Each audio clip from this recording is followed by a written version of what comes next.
Salak nangka. Nangka. Ternyata salak itu ada salak nangkanya. Biasanya buah nangka, buah nangka aja, Pak ya. Ini ada kok salak nangka ya. gitu ya, Pak. Muani. Ya, salak muani adalah salak pejantan, tetapi ya pejantan. Oke, Tetapi selanjutnya? tidak perlu kita lakukan perkawinan, tapi itu sudah kalau di desa Sibetan itu sangat disakralkan antara yang besar dan yang kecil, sehingga kita melakukan pemotongan dulu di sini 1, 2, 3 sini 1, 2, 3 kali atau 4 kali pemotongan, udah itu baru kita buka. Itu gampang. Dengan cara saya ya.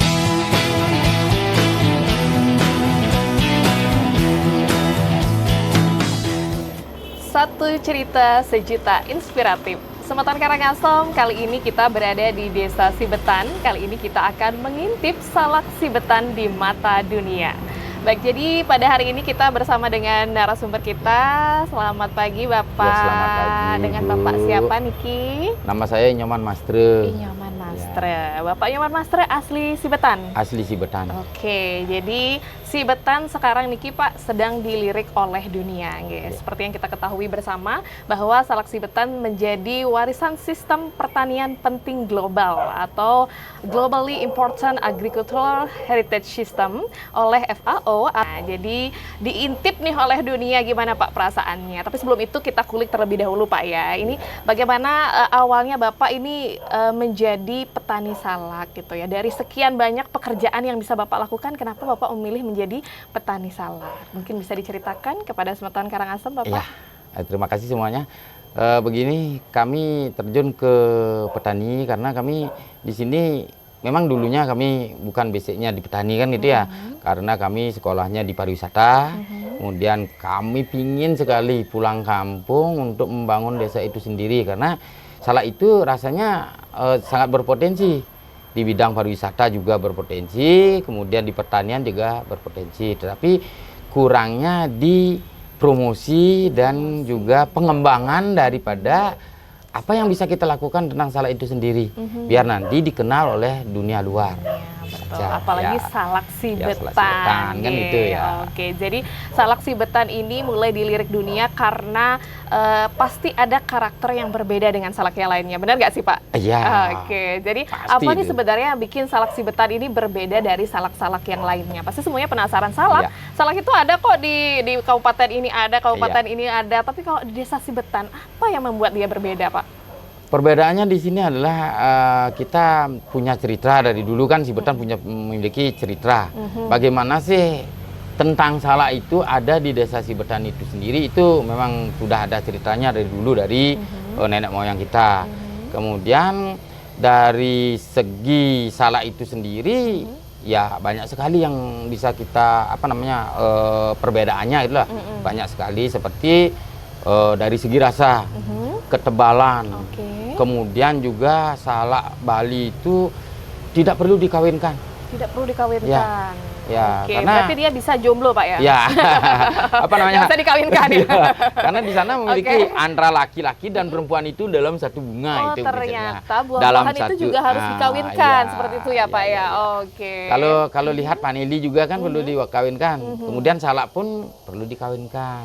Yaitu, tapi salak Bali itu sendiri tidak perlu dikawinkan karena memiliki dalam satu bunga itu memiliki pejantan dan betina.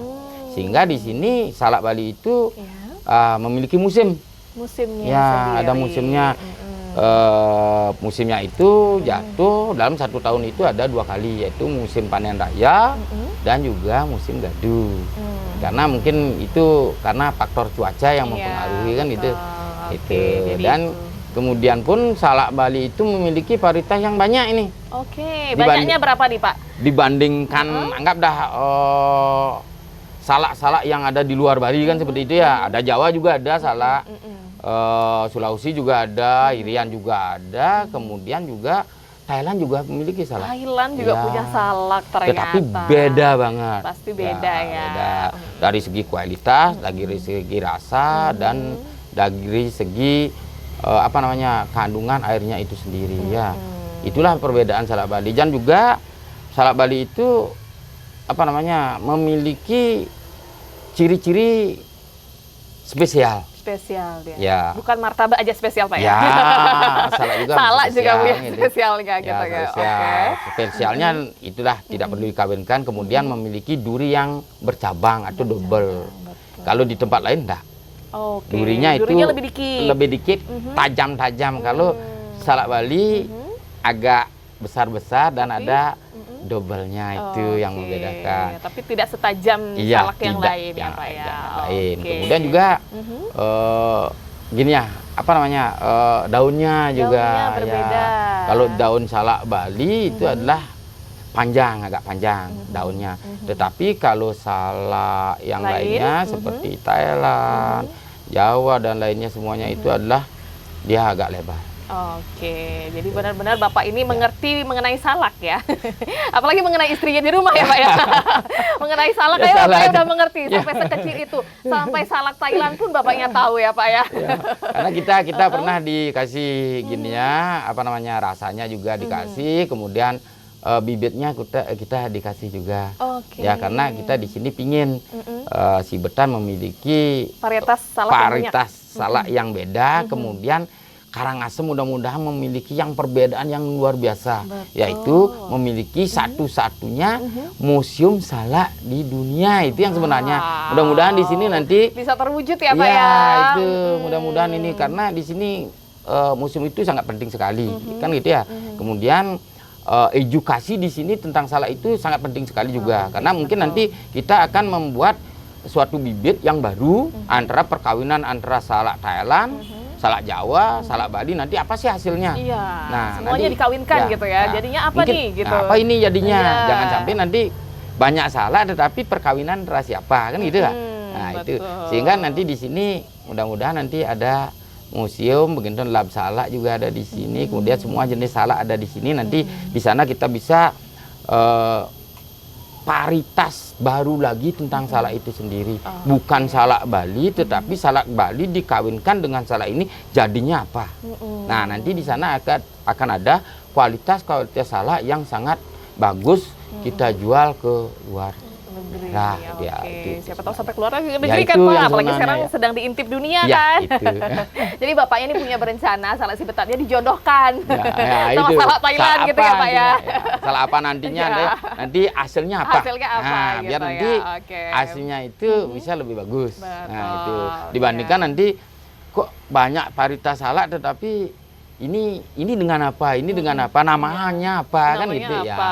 Oke. Karena kita sudah memiliki varietas juga banyak. Nah, varietas tadi Bapak Ya. sebut varietas apa aja sih sebenarnya salak si Betan itu punya berapa varietas sebenarnya Pak? Kalau yang sebenarnya ini ada 14 jenis varietas Ada 14 salak si Betan ya. jenis. Wow. Itu sebenarnya. Di si Betan aja udah 14 jenis Ya. gitu ya Pak ya. Itu berarti dikawinkan atau memang mereka sendiri-sendiri juga seperti yang tadi Bapak sampaikan? Itu memang sudah terbentuk dari dulu. Dari dulu memang sudah ya, ada sudah 14 ada varietasnya. 14 varietas Wow, itu. keren ya salak Ya. si Betan ya, keren sekali. 14 tuh apa aja tuh Pak jenisnya? Seperti jenisnya, ini varietas ini kita bedakan dari segi satu ya, rasa, Rasa, oke. kemudian bentuk daripada salak itu sendiri, pohonnya, kemudian warna dari buah itu sendiri, dan rasa dari buah itu sendiri. Ini kita bedakan menjadi sekian banyak gitu. Ini ada 14 jenis, yaitu apa seperti saja? salak nangka. Nangka, ternyata salak itu ada itu. salak nangkanya. Biasanya buah Ya, nangka, buah buah nangka nangka ada, ada. Pak ya. Ini ada kok salaknya buah salak nangka Ya, gitu ya Pak ya. Oke. Karena di sini bentuknya itu Seperti nangka? seperti bentuknya ya seperti nangka itu agak lonjong. Oh, agak lonjong. Tapi baunya bagus seperti buah nangka. Oh, Ya, makanya. tapi rasanya beda. Oh. Ada agak sepet sedikit tapi manis gitu. Oke. Ya. Ada rasa nangkanya dikit nggak Pak? Ada baunya yang Baunya yang ada, seperti ya, nangka. ya. Oke. Kemudian ada juga salak gondok. Bukan salak pondok ini, jangan salah beda, pengertian ya, beda pondok banget nih. dan gondok Kalau beda. salak pondok itu punya Jawa ini. Nah, kalau salak gondok itu punya Bali. Baliknya Antara gondok dan pondok itu kadang-kadang orang bisa sama ya gitu ya. kok sama. Saya yang gondok, gondok apa pondok? Oh, kalau pondok Jawa, kalau gondok adalah Bali. oke. Gondok itu adalah bentuknya bulat seperti bunga gondok. Itu bunga gondok, Bunga gondok. cempaka besar itu. Oh ya, itu yang kembangannya lebih yang besar. besar ya. Oke. Itu namanya bunga gondok. Makanya disebut dengan bunga gondok karena baru kita buka, baunya salak itu yang di dalamnya itu mirip seperti bunga gondok. Bunga gondok. Ya, dan bentuknya juga bulat dan kehitaman. Dan memiliki ciri khas yaitu porong. Oke. Ya, ada yang orang apa namanya yang berisi hitamnya Iya, gitu ya. Pak, salaknya Jangan itu isi busuk. hitamnya. Tetapi itu adalah salak. Ya, kalau kita Manisnya di sana gitu ya Pak ya? coklatnya salak, Coklatnya salak ya, salak betul, itu betul. Ya, ya. Jadi di salak itu ada coklatnya Ada gitu. coklatnya, Itu sehingga yang membuat rasanya manis ya rasanya Pak ya? enak, Oke. manis, kemudian kenyal juga. Enak banget. Enak. Kemudian Selanjutnya juga apa, ada Pak? salak nenas. Salak nenas. Ya, salak Tadi nangka, sekarang nenas Nenas, ya. ya. Oke. Karena di sini kalau mengapa kita bilang salak nenas karena rasanya di sana seperti agak nenas. Ada asamnya, ada manisnya, kemudian airnya juga banyak itu. gitu. Dan tidak pernah porong. Hmm, Ya warnanya agak kekuning-kuningan. Tapi dia manis. Ya. Kayak saya nggak Pak? Ya.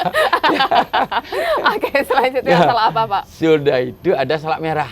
Salak merah. Nah, salak merah adalah salak yang daging buahnya itu merah. Nah, itu jarang sekali. Itu memang jarang. Kalau sekarang kita cari ya mungkin di daerah Karangasem dengan jutaan puluhan juta pohon, paling-paling sekarang paling-paling cuma ada sekitar 100 atau 150 pohon yang masih. Oke. Itulah yang kita perlu kembangkan. Nanti itulah yang nantinya akan bisa kita lakukan pengembangannya bagaimana. Entah salak gondok biar kualitasnya bagus nanti dikawinkan dengan ini. Jadilah merah atau salak gula pasir nanti bisa enggak dikawinkan dengan salak merah sehingga nantinya buah salak itu tidak putih saja tetapi ada merahnya. Bentuknya akan merah. Akan juga akan mempengaruhi daripada pemasaran kita. Rasanya juga enak. Kelihatannya juga bagus. Itu nanti juga akan bisa. Oke, Ya, tadi sudah itu. Bapak sebutkan ada salak nangka, Salak ada salak gondok, gondok, ada salak nanas, ya, ada salak apa lagi Pak? merah. Merah. Salak apa lagi Pak? Udah itu ada salak pade. Udah itu salak gula pasir. Gula pasir. Udah itu salak muani. Muani. Ya, salak muani adalah salak pejantan, tetapi Pejantan. ya pejantan. Oke, Tetapi selanjutnya? tidak perlu kita lakukan perkawinan, tapi itu sudah kalau di desa Sibetan itu sangat disakralkan. Itu sebenarnya ya, karena jarang sekali ada. Tuh. Udah itu juga ada salak pade kan sudah. Salak pade adalah salak yang kecil.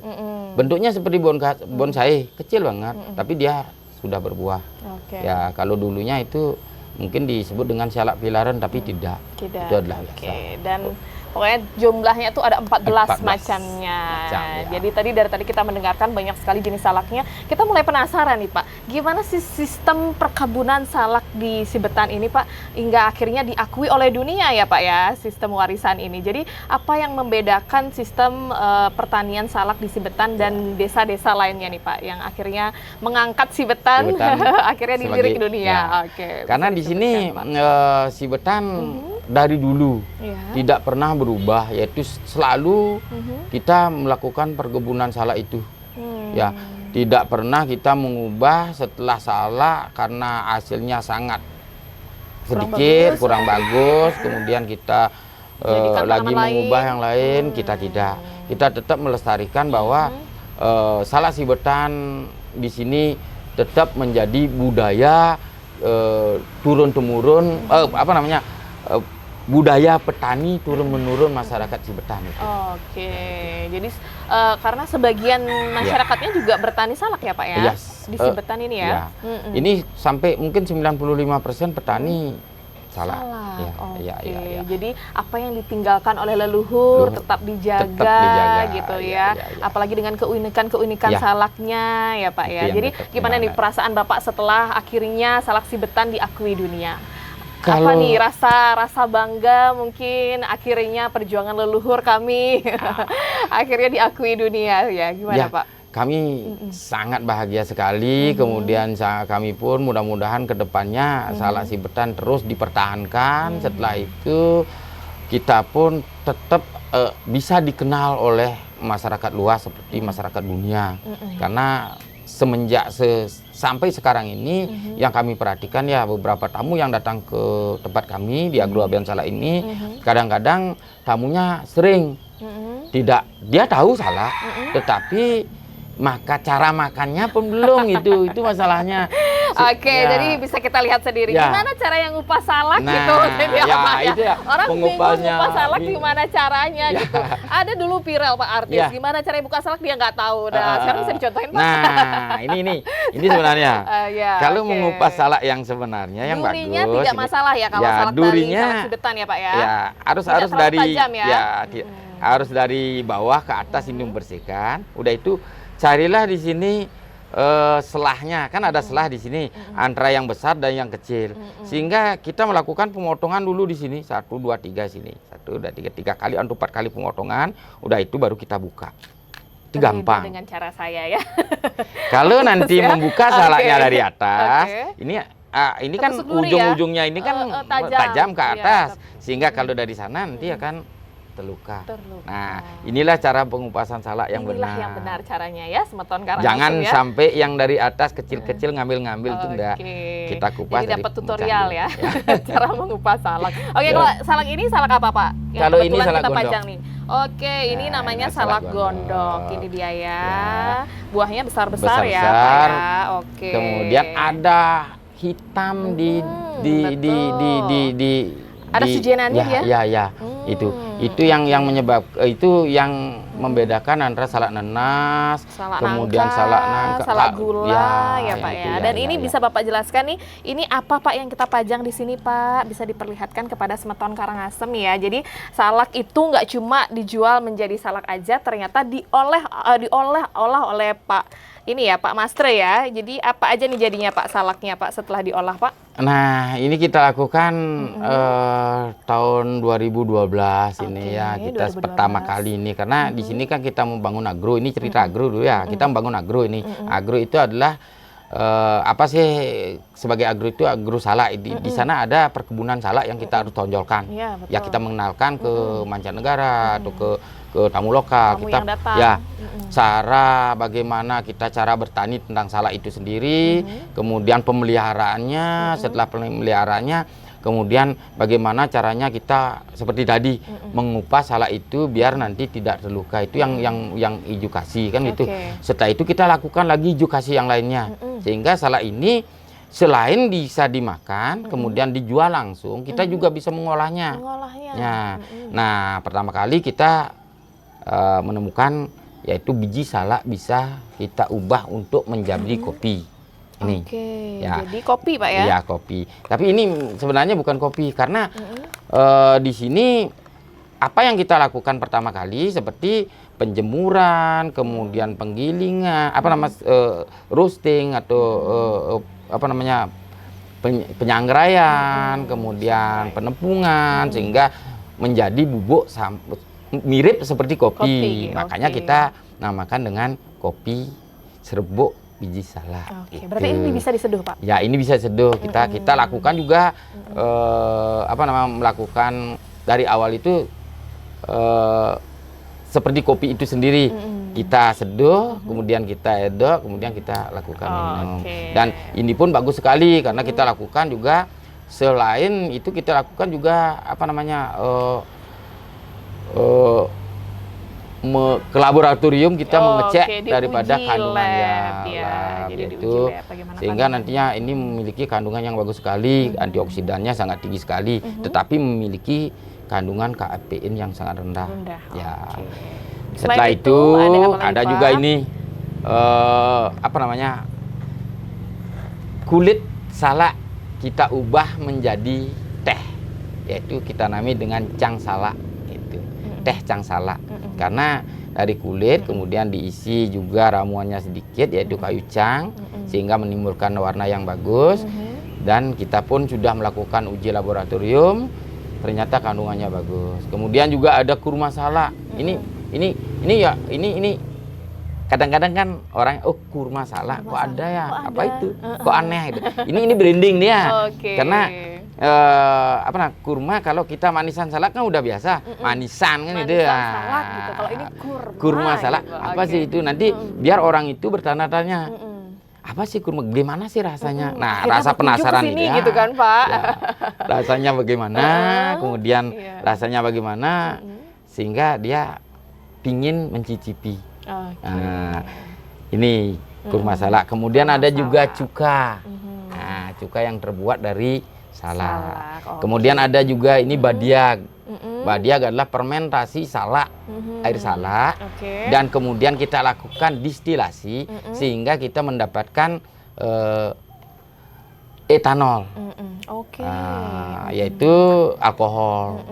Iya. Nah, Oke, yang menjadi dapat diminum ini. ya, sehingga kita Oke. nami dengan badiag. Tapi saya acungi jempol ya, petani-petani di Sibetan ini, petani salak Sibetan ini ternyata mereka tidak hanya memikirkan buah salaknya saja yang utuh dijual gitu ya. Ternyata mereka mengolah bagaimana caranya supaya salak ini nggak cuma jadi salak aja gitu ya. Ternyata bisa menjadi berbagai macam.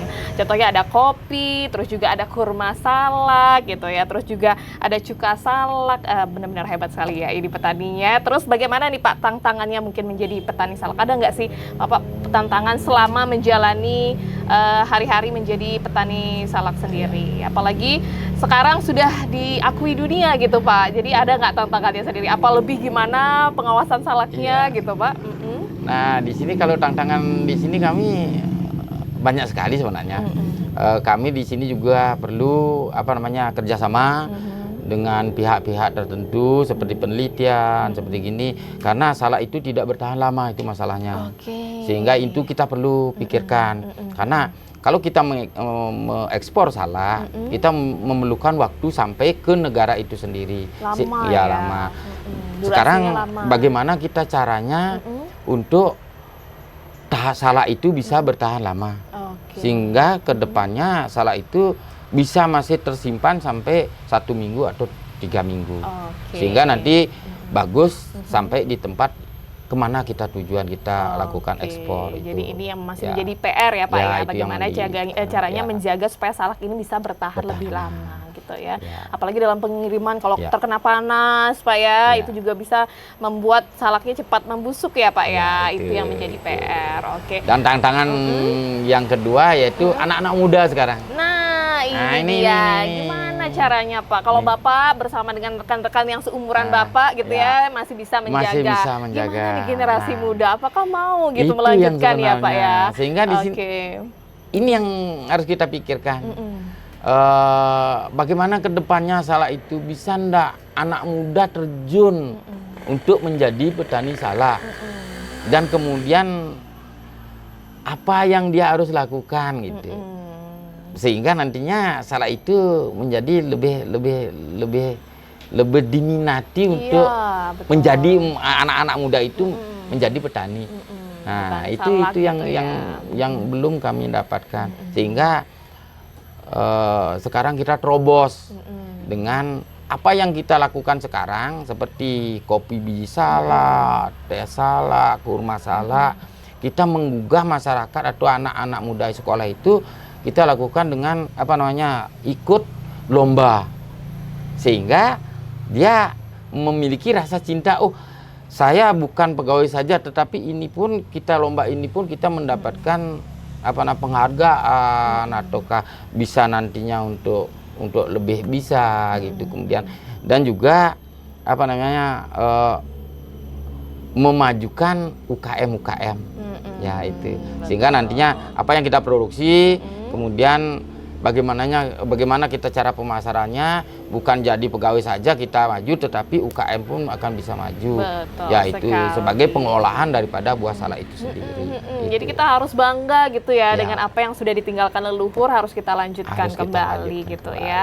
Siapa tahu dengan generasi muda mulai ikut mengembangkan salak, siapa tahu salak lebih mendunia, Ya, itu bisa sih, dengan Mas. versi-versi lainnya, lainnya, ya. marketingnya lebih bagus gitu ya Pak ya, tentu ya. Jadi harapan lainnya apa nih Pak untuk salak sendiri, sistem salak Ya. di Sibetan ini? Kalau harapan saya ya pribadi nih, mudah-mudahan juga menjadi kebanggaan untuk Karangasem kan gitu. Betul. Apalagi salak ini sebagai ikonnya Bali juga Karangasem. Kalau dimanapun kita beli salak pasti salak apa ini, salak Bali kan gitu. Itu adalah ikonnya Bali. Mudah-mudahan ke depannya nanti kita memerlukan apa namanya patung salak itu. Iya. Ya.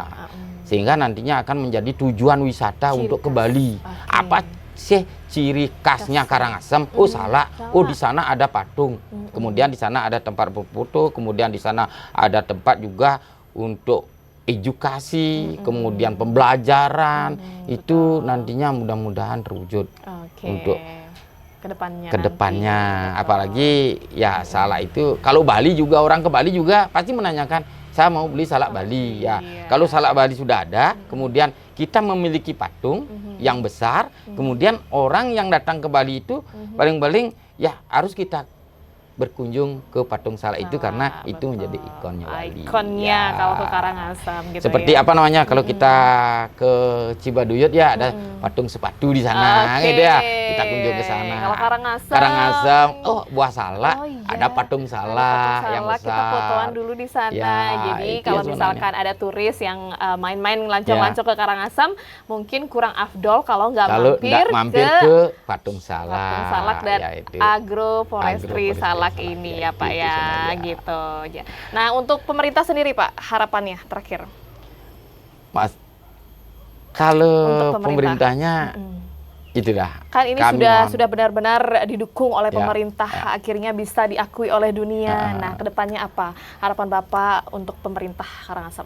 Ya, kami mohon perhatian dari pemerintah. Kami dari dulu memang salak ini sudah diperhatikan kan gitu ya. Lebih lagi, karena kami pingin juga membawa nama Karangasem, nama Bali itu sendiri. Jangan sampai salak itu tidak ada di Bali lagi, karena sudah terkikis, karena apa namanya harga salaknya terlalu rendah. Kemudian masyarakat tidak lagi untuk memelihara salak, tetapi memelihara yang lainnya seperti pohon dan lainnya. Sehingga yang penting nantinya nggak melihara tuyul ya Pak ya. Nantinya salak itu akan punah. Nah, inilah yang perlu kita atasi, apa namanya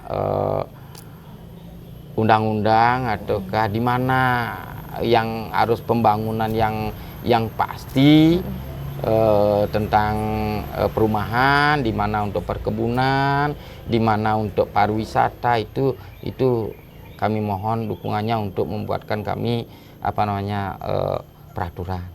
Ya, biar kedepannya salak ini tetap akan menjadi warisan dunia dan dikenal oleh dunia. Karangasem memiliki salak Bali. Ya, salak Sibetan. Sibetan. Ya, jadi semoga kedepannya nanti juga diberikan tempat fasilitas ya Pak ya oleh pemerintah, terus juga pelatihan kepada generasi muda untuk salak Sibetan sendiri. Jadi untuk Semeton Karangasem jangan lupa untuk selalu menjaga warisan leluhur kita. Salah satunya adalah salak Sibetan.